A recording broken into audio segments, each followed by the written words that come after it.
कैसे हैं आप सभी? आई होप अच्छे होंगे, राइट। चलिए, मैं योगिता प्रजापति चैनल पे आपसे बच्चों का स्वागत करती हूँ और आज मैं आपके लिए लेके हूँ एक्सरसाइज 3.2 का क्वेश्चन नंबर 4। तो प्लीज ध्यान समझिएगा और साथ ही लाइक शेयर करना मत भूलिएगा। ओके बच्चों, आइए स्टार्ट करते हैं।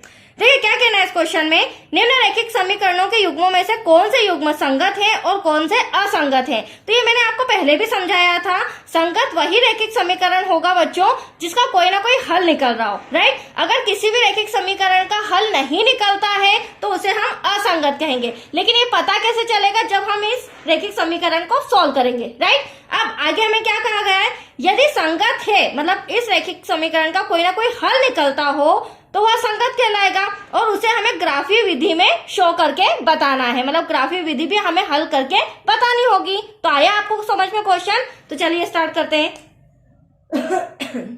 देखिए हमें इक्वेशन दे रखी है x plus y equal to 5 और 2x plus 2y equal to 10। तो मैंने पहले भी आपको समझाया था, हमें इक्वल में क्या चाहिए, 0 चाहिए। तो हम क्या करेंगे बच्चों, प्लस का जो 5 है वो इधर आके क्या हो जाएगा, माइनस, इक्वल टू में हो गया 0।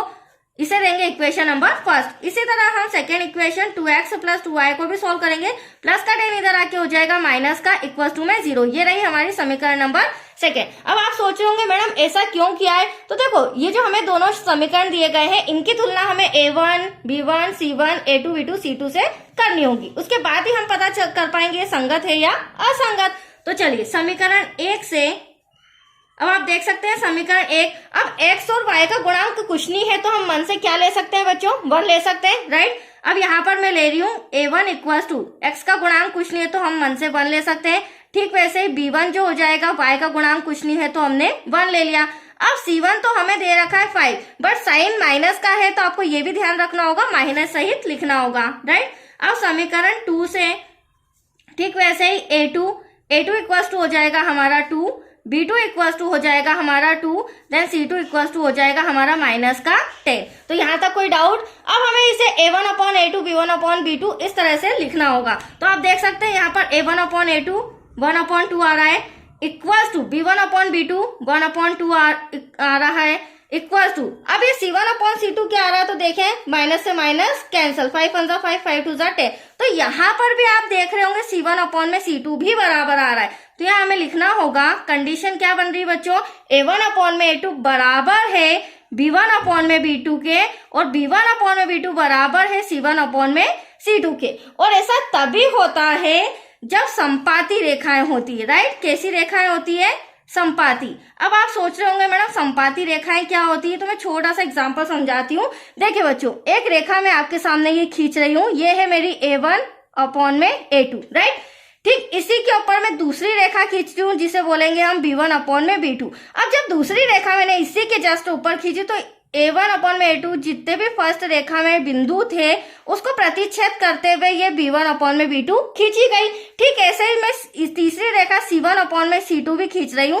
तो हो क्या रहा है, एटलीस्ट जब तीनों कंडीशन में मैंने रेखा खींची तो पहली रेखा पर जितने भी बिंदु थे उसको प्रतिच्छेद करते हुए बाकी की रेखा खींची गई।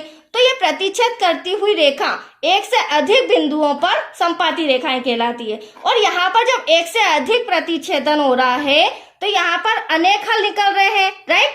कितने सारे डॉट बन गए और कितने सारे अपरिमित रूप से अनेक हल हो गए। और अपरिमित रूप से अनेक हल है तो यहाँ पर कुछ ना कुछ हल निकल रहा है, मतलब कि यह संगत है। क्योंकि मैंने आपको बताया था हमें पहले ये समझना पड़ेगा इक्वेशन बना के कि यह संगत है या असंगत। तो आप देख सकते हैं अनगिनत अनेक रूप से अनेक हल निकल रहे हैं, ठीक है, अपरिमित रूप से अनेक हल और अनेक हल निकल रहे हैं तो हम बोलेंगे अतः यह संगत है।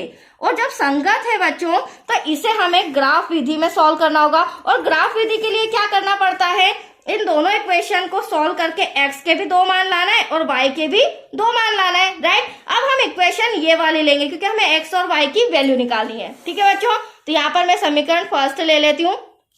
आप देख सकते हैं समीकरण 1 से और यहाँ पर समीकरण 2 से। तो ध्यान से समझिएगा। देखिए समीकरण 1 है हमारा x plus y equal to 5। चूंकि हमें ग्राफ मेथड करनी है तो x या y किसी एक का मान बदलना होगा। तो माना कि यहाँ पर मानना पड़ेगा x इक्वल टू 0। हाँ, मान बदलने के लिए आपको ऐसी डिजिट ऐसी संख्या लेनी होगी कि y का मान, जैसे मैं x का मान चेंज कर रही हूँ तो y का मान हमारा डिवाइड में नहीं आना चाहिए। अगर डिवाइड में होगा तो उसे हम ग्राफ में शो नहीं कर सकते, तो सिंपल डिजिट आनी चाहिए। और ऐसी डिजिट लेना कि ज्यादा बड़ी ना हो, क्योंकि 5 ऑलरेडी छोटा है तो इससे छोटी डिजिट ही हमें लेनी होगी, राइट। तो x के प्लेस पर मैंने 0 लिख दिया इक्वल्स टू 5। तो बचा क्या बच्चों हमारे पास y इक्वल्स टू 5। अब कहने का मतलब ये है जैसे ही हमने x बराबर 0 रखा तो y का मान आ गया 5। अब देखो मैंने ये छोटी सी टेबल बना रखी इक्वेशन फर्स्ट और इक्वेशन सेकंड के लिए, क्योंकि मैंने पहले ही बोला था हमें इसके दो दो बिंदु निकालने होंगे। तो फर्स्ट बिंदु आपके सामने आया, जैसे ही हमने x बराबर 0 रखा y का मान आ गया हमारा 5, राइट। अब मैं दूसरा बिंदु ले रही हूं तो उसमें अब हम मान लेते हैं y बराबर। देखो आप भी कुछ ना कुछ डिजिट मानकर इसे सॉल्व कर सकते हैं, राइट। अब हम मान लेते हैं y equals to 0, right. y की जगह पर हम क्या ले लेंगे 0, तो x ऐसा का ऐसा, y के प्लेस पर 0 बचा 5, तो x इक्वल्स टू क्या हो गया 5। अब जैसे ही हमने y का मान 0 रखा, देखिए जैसे ही हमने y का मान 0 रखा हमारा x का मान आ गया 5। तो समीकरण 1 के बिंदु आपके सामने नजर आ रहे हैं, राइट। इसी तरह हम समीकरण 2, जो कि मैंने पीछे टेबल बना रखा है, समीकरण 2 को भी सॉल्व करके 2 बिंदु निकालेंगे। उसके बाद फिर हम ग्राफ मेथड सॉल्व करेंगे।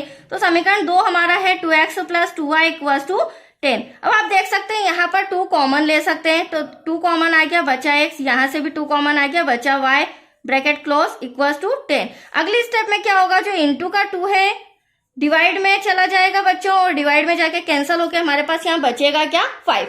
तो यहाँ पर हम लिख सकते हैं x plus y equals to 5।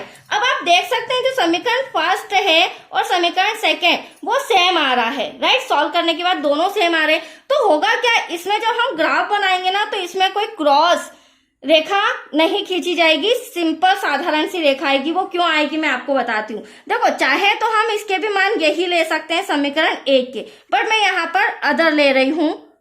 माना x बराबर, यहाँ पर हम मान लेते हैं x बराबर 2 मान लेते हैं, राइट। 5 से छोटा भी है 5।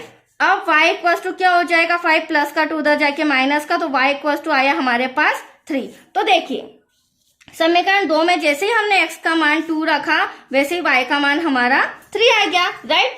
अब क्या करेंगे, वापस से हमें मानना पड़ेगा, तो x plus y equals to 5। अब हम यहाँ पर मान लेते हैं y का मान, तो माना y की जगह पे हम ले लेते हैं 3। तो देखें x का मान क्या आता है, तो 5 प्लस का 3 इधर जाके क्या हो जाएगा बच्चों माइनस का। अब 5 में से 3 गया बचा 2। तो अब आप देख सकते हैं बच्चों जैसे ही हमने y का मान 3 रखा, ये रहा 3, x का मान क्या आया 2। अब आप देख सकते हैं दोनों कंडीशन में जो हमारे बिंदु है वो सेम सेम आ रहे हैं। ऐसा क्यों हो रहा है, क्योंकि हमारी दोनों इक्वेशन भी सेम थी। अब इसे आप ग्राफ में समझिए, बहुत ही इजी तरीके से मैं समझाऊंगी ग्राफ में। तो देखिए ये ग्राफ भी 50% रेडी है जो कि मैं आपको समझा रही हूँ। देखिए ग्राफ में होगा क्या बच्चों, सबसे पहली बात तो ये हमारा x निर्देशांक होता है, राइट, और ये हमारा y निर्देशांक होता है। लेकिन 0 से ऊपर वाला प्लस का y होता है, 0 से नीचे वाला माइनस का y, और 0 से इधर वाला ये हमारा प्लस का x होता है, और 0 से इधर माइनस का x, जिसे मैंने x डैश लिख रखा है, ठीक है। और 1 2 3 5 6 क्यों लिया, क्योंकि हमारे जो नंबर्स हैं वो 10 के अंदर है, तो मैंने 1 2 3 का डिफरेंस लिया। ये बेसिक चीज तो आपको पता है। चलिए अब ग्राफ स्टार्ट करते हैं। आप देख सकते हैं सबसे पहली बात तो ग्राफ के अंदर जो x निर्देशांक है वो पहला बिंदु हमारा क्या है 0। तो 0 देखो बच्चों सभी के लिए कॉमन होता है, y के लिए भी, x के लिए भी, और y डैश के लिए भी, x डैश के लिए भी, ठीक है। तो सिंपल 0 है तो एक यहाँ पे पॉइंट लगा देती हूँ मैं। फिर x मेरा 0 है तो y कितना है 5, तो 5 आप देख सकते हैं y की रो ऊपर है और प्लस का 5 है, तो प्लस का 5 ऊपर ही आता है जिसे मैं राउंड अप कर रही हूँ। एनी डाउट यहाँ पे। अब देखिए इस पे हम बिंदु लिख भी सकते हैं, यहाँ पर हम लिख देते हैं 0,5, ठीक है। x निर्देशांक पहले आता है और y निर्देशांक बाद में आता है। देखो पॉइंट टू पॉइंट समझा रही हूँ, राइट। अब देखिए अब मेरा सेकेंड बिंदु इक्वेशन फर्स्ट का क्या है 5, तो x का 5 ये रहा, क्योंकि हमें प्लस का 5 चाहिए, और ये रही x की रो, तो ये प्लस का 5 इसे राउंड अप कर रही हूँ, दैट्स क्लियर। और y का 0, तो यहाँ पर तो हम कुछ कर ही नहीं सकते हैं। अब यहाँ पर मैं लिख देती हूँ 5,0। क्या लिख देंगे बच्चों, बिंदु क्या है हमारे, पहला 5 x निर्देशांक और 0 y निर्देशांक। अब ये जो आप 2 डॉट बिंदु देख रहे हैं इस रेखा को मैं खींच के बताती हूँ, ठीक है। और ध्यान रखिएगा बच्चों बिंदु से बिंदु मिलते हुए हमें ये रेखा खींचनी होगी, राइट। तो आप देख सकते हैं यहाँ पर ये रेखा मैं खींच रही हूँ आपके सामने, ये देखिए, ये हमारी एक इक्वेशन तो फर्स्ट नंबर की कंप्लीट हो गई। यहां तक कोई डाउट आपको? चलिए आगे बढ़ते हैं। अब है समीकरण नंबर 2। ध्यान से समझिएगा, समीकरण नंबर 2 में x बिंदु हमारा 2 है, ये रहा मेरा x बिंदु, ये रहा हमारा 2, राइट, और y बिंदु क्या है 3, तो 0 नहीं आ रहा है। यहां पर अगर देखी जाए तो यहां पर से x का 2 और y का 3, इन दोनों का क्रॉस कनेक्शन कहां पर बन रहा है? इस डॉट पर बन रहा है या नहीं? इधर से 2 हो गया और इधर से 3 हो गया। और अगर दूसरा बिंदु देखूं तो मैंने आपको पहले ही बोला था कि इनकी इक्वेशन सेम है, तो इनके बिंदु भी बराबर आ रहे हैं। तो दूसरा अगर मैं देखूं तो वो भी x का 2 और y का 3, तो यहाँ पर दूसरा बिंदु भी हमें हमारा इसी रेखा के ऊपर बन रहा है, राइट। तो अब यहाँ डबल से बनाने की जरूरत नहीं है, हम बिंदु लिख देते हैं 2,3। अब ध्यान से समझिएगा, मैंने पहले भी बताया था क्योंकि हमारा ये वाला सम संपाती रेखा का है कि एक रेखा के ऊपर दूसरी रेखा खींचना। तो जो दूसरा इक्वेशन है बच्चों, तो दूसरे इक्वेशन के लिए भी मुझे इसी के ऊपर रेखा खींचनी होगी, राइट। आप देख सकते हैं, तभी तो हमारी संपाती रेखाएं कहलाएंगी। तो अब आया आपको समझ में? चलिए यहाँ पर थोड़ा सा डैश लगा देते हैं, क्योंकि ये हमारा 3 और 2 इस तरह से ये पिक पॉइंट आ रहा है। तो आया आपको समझ में? ये ग्राफ में मैंने शो कर दिया। दैट्स क्लियर बच्चों। इसी तरह हमें संपाती रेखाएं शो करनी थी, जो कि हमारा संगत और कोई ना कोई हल निकल रहा था। तो चलिए ये तो हो गया। अब हम क्या करेंगे? सम, नेक्स्ट सम जो हमारा है उसे सॉल्व करते हैं। सेकेंड नंबर का सम भी मैं इसी में सॉल्व करा देती हूँ, उसे हम सॉल्व कर लेंगे। यहाँ पर फटाफट रिटर्न करते हैं। सेकेंड नंबर का सम हमें दिया गया है बच्चों, क्या दिया है देखते हैं, संगत है या नहीं। तो देखिए सेकेंड नंबर का सम जो है हमारा वो दिया है x minus y equal to में 8 और 3x माइनस का 3y इक्वल टू में 16। चलिए अब इसे सॉल्व करते हैं। देखिए मैंने पहले ही बताया था हमें a1 b1 c2 से तुलना करनी होती है, तो इक्वल टू में क्या आना चाहिए? 0। तो प्लस का 8 इधर आके माइनस का हो जाएगा, इक्वल टू में 0। ये हमारी फर्स्ट इक्वेशन।